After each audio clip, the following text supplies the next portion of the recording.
everyone, I hope you're well. I have a bit of time and I feel like I need a little bit of something, like a little pick-me-up, I guess. And I had this little Peerless. How many times have I said little? So yeah, I had this Peerless transparent watercolor set, which is called Expressive Facetones, sent to me by one of my viewers. Thank you so much if you're watching. And I haven't had a chance to swatch them yet, and I thought I will do that today. So how many colors? The 10 authentic colors, it says here. There is Lip Smacking Pink, Flash Tint, Blush Rose Pink, Nectar, Cadmium Yellow, Yellow Ochre, Makeup, Carnation Pink, Warm Sepia, Bismarck Brown. So it looks like a nice range of skin colors or skin tones. And yeah, so let's go ahead and have a bit of fun just swatching them. I had one empty page here in my journal. I'm using the, what is it? Strathmore Mixed Media journal. And so if you're new to these, I have already some Peerless colors in my collection, and I think I might have a couple of the colors from which are already in this set, but I don't remember now. So the point is that they are basically these strips of paper which have like a die on them. So basically it's on the other side. So this is where the side is that has the die. So here it says Lip Smacking Pink, and then you turn it around, and can you see the sort of the beautiful kind of glare? So this is where the color is sitting. So then you have Flash Tint, look at that. Then we have Blush Rose Pink. Obviously there's loads of pinks, and you can use them in mixes for skin tones, but you can also use them for blush and all of that kind of goodness. And then we have Nectar. So they look different. Every one of them has a different finish. Cadmium Yellow, so that's like that. Sometimes you get little bits there. Yellow Ochre. This is also an interesting color. Makeup. So this almost looks like a brown with a green tint to it. Carnation Pink, and they can be quite unpredictable. So the color you can see here might be something completely different on a swatch. So we'll swatch them out and see. Warm Sepia. So this one definitely looks like a dark green muddy color, but it won't be dark green, it will be a sepia, I guess. Bismarck Brown, that's the last one. Okay, so I guess, how shall I start? I'll start like that, probably better. So with the Lip Smacking Pink, and then you can see, because it's a dye, it will go into your hands. So I'm going to go quickly wash my hands and then sort of go through them carefully. So because they are dye-based, they stain the paper quite quickly. So if you wanted to move anything or you wanted to mix anything, you know, you need to do it on a separate kind of mixing area. Let me start. So we've got Lip Smacking Pink.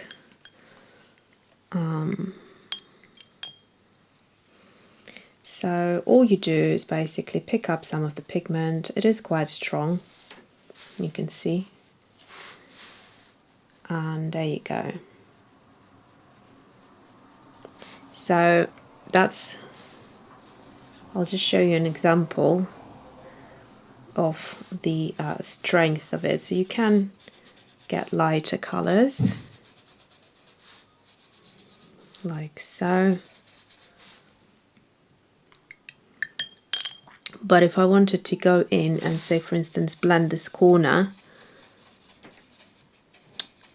I mean, fair enough, it worked well, but I guess that's because it's a lighter color. Let me just see. If I do it here like that, and I want to blend in, I wasn't going to start playing with them, I was going to just swatch them. Well, I can see a line there, but it's not too evident, so I guess you could do that. But keep in mind, it's definitely not like a, you know, traditional watercolor where you can seamlessly blend a line, and even then, depending on the color. Okay, so that was that. Actually, I'm thinking I'll keep the top area for playing, and I'll probably swatch out the main colors here. Let me do it like that. Okay, so I'll go in again and do just a basic swatch like that. I think I'm going to go for a shape. Oops. Now you can't see it. There we go. Right, bottom of the page is not working. Okay, so I think that works well.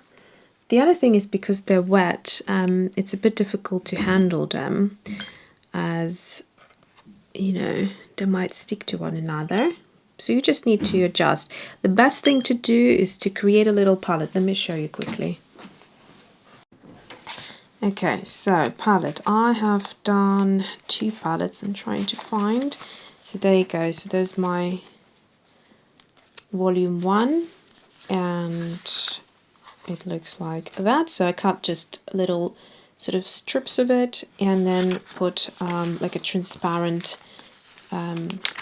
acetate paper in between, and done my swatches on this side. So I can use the paper if I want it as a little mixing palette, or it just kind of, as you can see, it protects these wet dots. So when it's still wet, I can just literally flip over it and it's fine. It's not going anywhere. And then I've done a volume 2, which are more interesting, kind of a bigger color variety here. I like these colors a lot. And same thing, I've done, but slightly different layout, where these strips are smaller than the previous ones, and I've done swatches right underneath. And because there's a lot more colors, I put an acetate right in between of them, which again protects them from transferring to one another. So, you know, you can create little palettes like that, and it's living in my Mr. Darcy Chic Sparrow Traveler's Journal. So they're great. They're probably the most lightweight of a watercolor you can think of, for that reason. Okay, so next one is, what did I say? Flash tint. Oop. So this looks very orange. Not sure what I would consider this as a flash tint. Maybe like a Oompa Loompa type of a flash, but it's a beautiful, bright, vibrant orange. That's the other thing you'll notice with these Peerless colors. They're super, super vibrant. Blush rose pink. Now, of course, I'm doing kind of full-on swatches in their strongest intensity, but look, you can see, you can get to a very light color. In fact, what I want to try is doing exactly that here. I want to see whether you could, yeah, that's, I mean, that's fairly kind of peachy, and if you mixed a little bit of pink in there to break it down, or sepia, then you'd get a good skin tone, I reckon. So that obviously was this color here. Right, next one is called Nectar.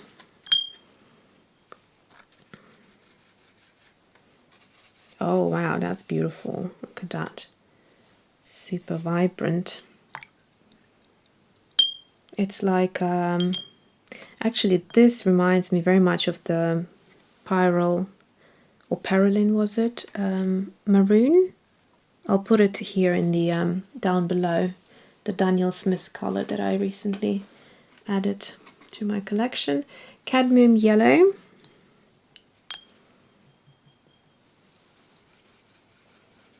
So although this looks very much orange, yeah, it is fairly similar actually to this color. I wonder if you could get a yellow out of this. Just, yeah, so you can get a lovely yellow tint.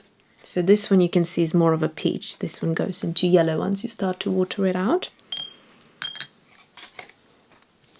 Then we have yellow ochre. Now let's see, because yellow ochre has been my color for 2020.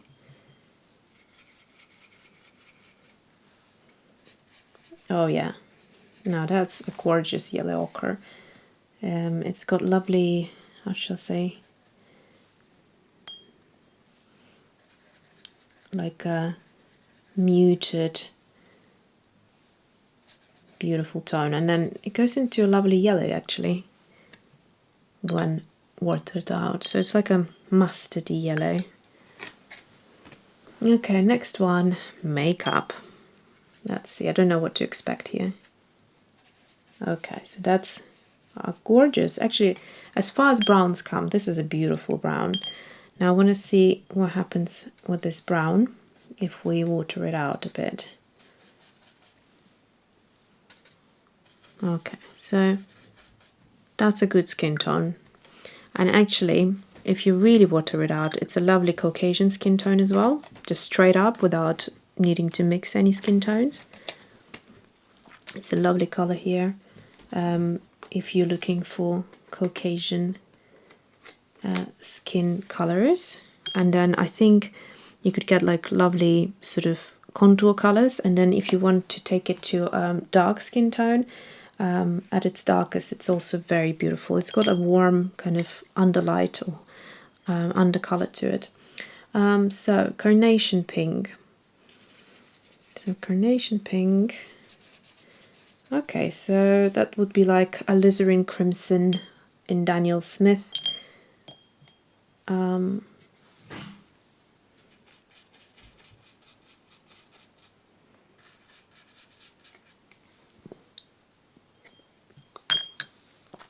So obviously you don't have to paint with them at their darkest, but I always want to see the color at the darkest and then what it does as well on the lighter mixes. So this one is Warm Sepia. That's the one that looked dark green. Okay, well it actually does have a green undertone to it, this Sepia. Then we have a bit of Bismarck Brown. Let's see how different this brown is to the previous one. Okay, so that's more of a reddish brown, also very beautiful, mind you. So let's see at its darkest and then adding a bit more water.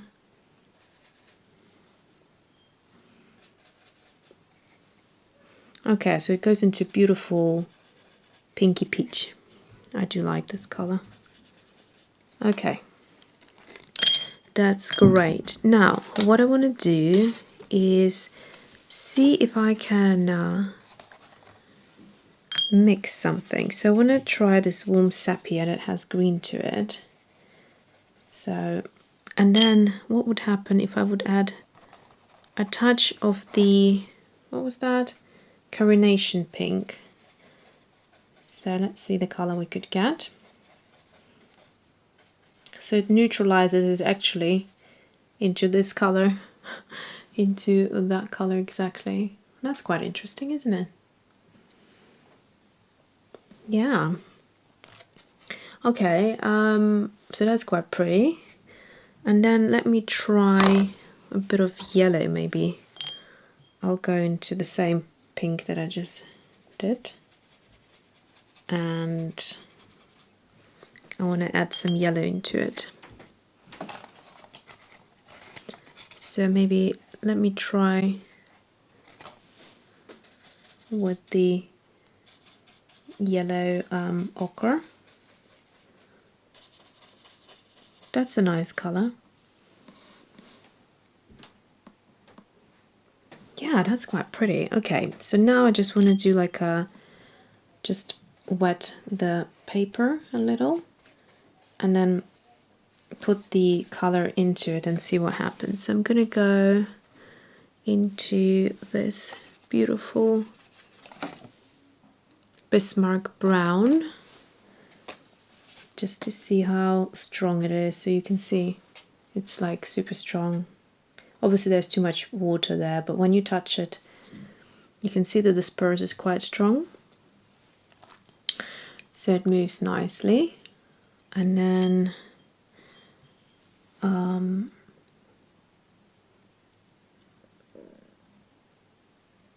what would happen if we try to, for instance, so if I go into this orange and then try to put some water in there, will I be able to get some blooms? Let's see.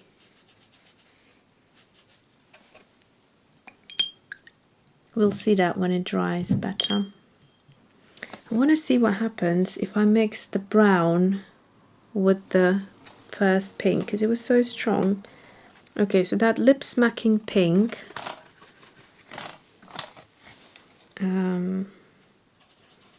so it's like opera pink basically.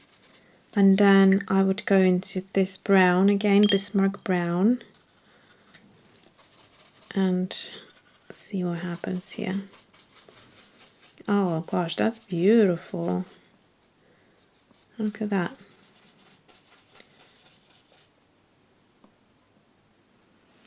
That is a pretty color, isn't it? Okay, well, you get the idea. These are lovely, and you can get lovely skin tones. I mean, if you just look at these swatches, you probably would think that is way too much. But if you start playing around, watercolors out, or mix them, you know, you have such a beautiful color mix here. So thank you so much for sending it, Linda. These are great. I probably will create another little color palette to use it more often, and I shall try using them in like face illustrations at some point, and hopefully can share it with you. So thanks for watching, and I hope you enjoyed it, and see you soon.